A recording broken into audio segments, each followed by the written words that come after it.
మరి లోకల్లో ఎన్ని రంగులున్నాయి? అవి ఎలా ఉంటాయి?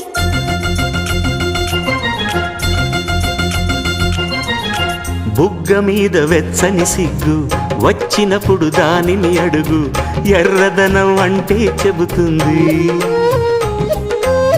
పెదవి కొమ్మ పూసిన పువ్వు అందమైన నీ చిరునవ్వు, తెల్ల రంగు అట్టా ఉంటుంది. నీలో నిలువున పులకలు రేగిన వేళ నువ్వే పచ్చని పైరువు అవుతావమ్మా. దిగులు రంగే నలుపు అనుకో, ప్రేమ పొంగే పసుపు అనుకో.